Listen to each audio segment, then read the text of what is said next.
Assalamualaikum warahmatullahi wabarakatuh. Assalamualaikum warahmatullahi wabarakatuh.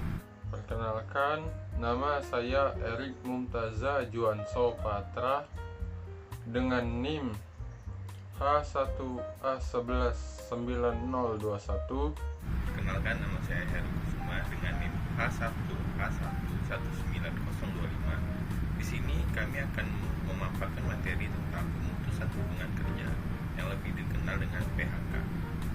Adapun poin-poin yang akan kami bahas diantaranya yaitu: pertama, arti dan pengertian PHK. Jenis PHK. Ketiga, prosedur PHK. Contoh PHK. Yang pertama, arti dan pengertian PHK. Pemutusan hubungan kerja atau PHK adalah acuan untuk pengakhiran kontrak karyawan dengan perusahaan. Seorang karyawan dapat diberhentikan dari pekerjaan atas kehendaknya sendiri ataupun mengikuti keputusan yang telah dibuat oleh atasannya. Sebagaimana dijelaskan dalam Undang-Undang Ketenagakerjaan Nomor 13 Tahun 2003, Bab 1 Pasal 1 Ayat 25, dijelaskan bahwa pemutusan hubungan kerja adalah pengakhiran hubungan kerja karena suatu hal tertentu yang mengakibatkan berakhirnya hak dan kewajiban antara pekerja ataupun buruh dan pengusaha.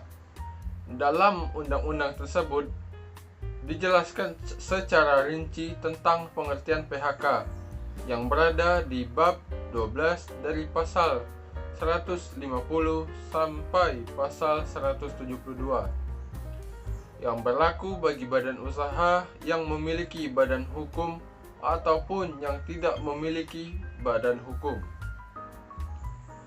baik itu milik swasta maupun milik negara, serta usaha-usaha sosial dan usaha lain yang mempunyai pengurus dan mempekerjakan orang lain dengan membayar upah dan imbalan dalam bentuk lain.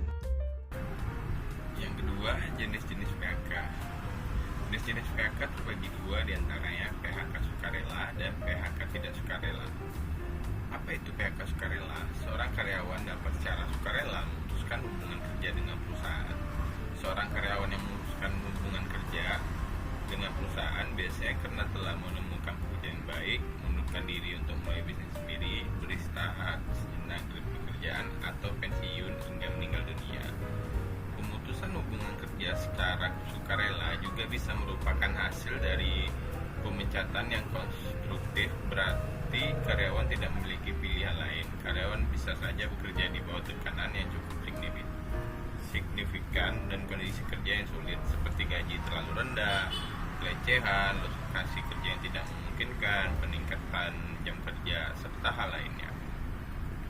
Biasanya ini juga memaksa karyawan untuk mengundurkan diri sendiri dengan membuktikan bahwa tindakan atasannya selama masa kerja melanggar hukum sehingga karyawan dapat berhak atas kompensasi atau tunjangan. Seorang karyawan yang sukarela meninggalkan pekerjaannya juga mengharuskan mereka untuk memberitahu atasan terlebih dahulu, baik secara lisan maupun tulisan. Yang kedua, PHK tidak sukarela. Lalu apa itu PHK tidak sukarela? Biasanya ini terjadi ketika kondisi ekonomi sedang tidak bagus seperti saat ini. Mungkin PHK secara tidak sukarela lebih banyak terjadi. Pemutusan hubungan kerja ini terjadi ketika perusahaan menghentikan atau memecat karyawan. Perusahaan yang melakukan biasanya mengurangi biaya operasional dan menstruktur ulang perusahaan agar dapat bertahan. Biasanya karyawan dilepas bukan karena kesalahan mereka sendiri, tapi PHK bisa saja terjadi karena efisiensi, menghindari kebangkrutan, dan lain sebagainya. Hal ini juga termasuk keadaan terpaksa atau force majeure karena adanya hal di luar kendali. Dalam kasus ini, tentu saja PHK adalah suatu hal yang tidak dapat dikendalikan baik oleh karyawan, perusahaan, pegawai, maupun pemerintah. Dalam keadaan seperti ini, perusahaan diharuskan memberi sejumlah imbalan atau pesangon kepada karyawan sesuai dengan Undang-Undang Ketenagakerjaan. Dan yang ketiga adalah prosedur pemutusan hubungan kerja. Adapun teknik dan cara pemutusan hubungan kerja yaitu dengan cara merundingkan terlebih dahulu antara kedua belah pihak. Jika memang hasil akhir PHK tetap dilaksanakan, maka diajukan permohonan secara tertulis kepada Lembaga Penyelesaian Perselisihan Hubungan Industrial atau biasa disebut dengan Pengadilan Hubungan Industrial, disertai dengan alasan kenapa pemutusan hubungan kerja dilakukan. Teknik prosedur pemutusan hubungan kerja ada di dalam pasal 163 Undang-Undang Nomor 13 Tahun 2003 yang pada dasarnya merujuk pada ketentuan pasal 151 ayat 2 dan ayat 3 di Undang-Undang Nomor 13 Tahun 2003 bahwa setiap pemutusan hubungan kerja wajib dirundingkan sesuai mekanisme bipartit. Baik perundingan mengenai alasan PHK maupun perundingan menyangkut hak-hak ataupun kewajiban yang harus ditunaikan, termasuk di dalamnya PHK karena corporate action sebagaimana tersebut dalam pasal 163 Undang-Undang Nomor 13 Tahun 2003 apabila perundingan yang dimaksudkan gagal, maka hanya dapat dilakukan pemutusan hubungan kerja setelah memperoleh penetapan ataupun izin dari Lembaga Penyelesaian Perselisihan Hubungan Industrial atau Pengadilan Hubungan Industrial. Selama pengadilan belum memutuskan, baik perusahaan maupun karyawan tetap harus melaksanakan kewajibannya. Jika terjadi pemutusan hubungan kerja, maka perusahaan wajib membayarkan uang pesangon atau penghargaan masa kerja dan uang pengertian yang seharusnya diterima oleh pekerja. Adapun tahap pertama yang dilakukan dalam prosedur pemutusan hubungan kerja yakni menyiapkan data pendukung yang lengkap. Di dalam tahapan pertama dalam melakukan PHK, sebaiknya perusahaan memiliki data atau dokumen pendukung. Dokumen tersebut berisi tentang faktor alasan ataupun penyebab perlunya melakukan pemutusan hubungan kerja karyawan.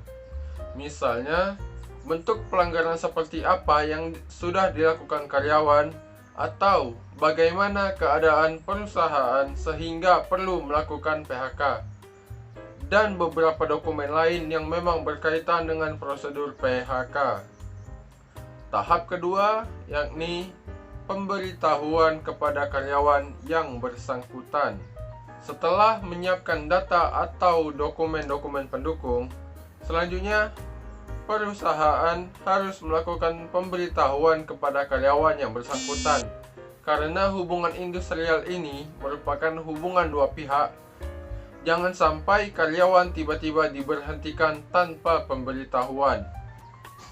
Ataupun jika terdapat serikat pekerja, maka sebelum melakukan PHK, perusahaan harus mengkomunikasikan rencana itu kepada serikat pekerja. Jika dalam perusahaan tidak ada serikat pekerja, maka PHK menjadi kebijakan perusahaan. Prosedur selanjutnya yang harus ditempuh adalah melakukan musyawarah. Musyawarah dilakukan oleh kedua belah pihak, yaitu karyawan dan perusahaan. Musyawarah ini dilakukan dengan tujuan untuk mendapatkan pemufakatan yang dikenal dengan istilah bipartit.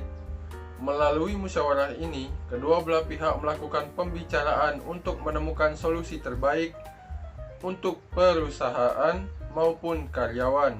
Jika dalam proses musyawarah telah mencapai suatu kesepakatan, jangan lupa untuk membuat perjanjian bersama. Lalu prosedur yang keempat yakni bantuan pihak ketiga seperti dari Dinas Tenaga Kerja.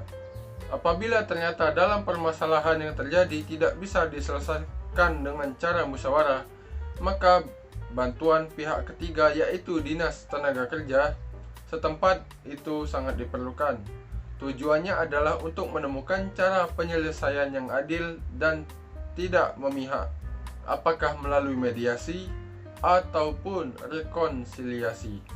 Prosedur yang kelima yaitu melakukan mediasi hukum.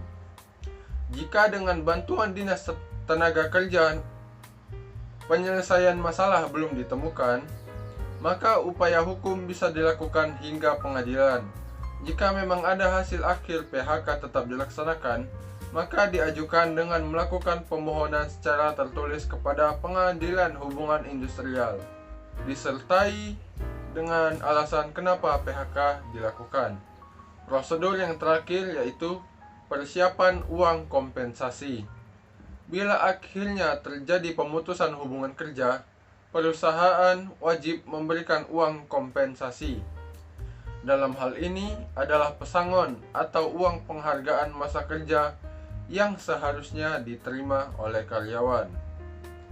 Selanjutnya yaitu poin terakhir tentang perhitungan pesangon, uang penghargaan, dan uang penggantian hak. 4. Tentang perhitungan pesangon, uang penghargaan, dan uang penggantian hak. Dilihat dari pasal 156 Undang-Undang Ketenagakerjaan Nomor 13 Tahun 2003, pasal 2 yaitu sebagai berikut. Masa kerja dari 1 tahun sama dengan 1 bulan. Masa kerja 1 tahun atau lebih tetapi kurang dari 2 tahun sama dengan 2 bulan upah. Masa kerja 2 tahun atau lebih tetapi kurang dari 3 tahun sama dengan 3 bulan upah. Masa kerja 3 tahun atau lebih tetapi kurang dari 4 tahun sama dengan 4 bulan upah. Masa kerja 4 tahun atau lebih tetapi kurang dari 5 tahun sama dengan 5 bulan upah. Masa kerja 5 tahun atau lebih tetapi kurang dari 6 tahun sama dengan 6 bulan upah. Masa kerja 6 tahun atau lebih tetapi kurang dari 7 tahun sama dengan 7 bulan upah. Masa kerja 7 tahun atau lebih tetapi kurang dari 8 tahun sama dengan 8 bulan upah. Masa kerja 8 tahun atau lebih sama dengan 9 bulan upah. Pekerja yang terkena PHK artinya adalah tetap akan mendapatkan benefit karyawan. Misalnya selain perhitungan pesangon, ternyata terdapat ketentuan uang penghargaan masa kerja pada pasal 3 Undang-Undang tersebut, yaitu seperti berikut. Masa kerja 3 tahun atau lebih tetapi kurang dari 6 tahun sama dengan 2 bulan upah. Masa kerja 6 tahun atau lebih tetapi kurang dari 9 tahun sama dengan 3 bulan upah. Masa kerja 9 tahun atau lebih tetapi kurang dari 12 tahun sama dengan 4 bulan upah. Masa kerja 12 tahun atau lebih tetapi kurang dari 15 tahun sama dengan 5 bulan upah. Masa kerja 15 tahun atau lebih tetapi kurang dari 18 tahun sama dengan 6 bulan upah. Masa kerja 18 tahun atau lebih tetapi kurang dari 21 tahun sama dengan 7 bulan upah. Masa kerja 21 tahun atau lebih tetapi kurang dari 24 tahun sama dengan 8 bulan upah. Masa kerja 24 tahun atau lebih sama dengan 10 bulan upah. Lalu selanjutnya pada pasal 4 terdapat uang penggantian hak yang dapat diberikan kepada karyawan dengan ketentuan seperti cuti tahunan yang diambil dan belum gugur, biaya atau ongkos pulang untuk pekerja atau buruh dan keluarga yang ke tempat di mana pekerja atau buruh diterima bekerja, pengganti perumahan serta pengobatan dan perawatan ditetapkan 15% dari uang pesangon dan uang penghargaan masa kerja bagi yang memenuhi syarat. Hal-hal lain yang ditetapkan dalam perjanjian kerja, peraturan perusahaan atau perjanjian kerja bersama. Demikianlah video dari kami. Jika ada kurang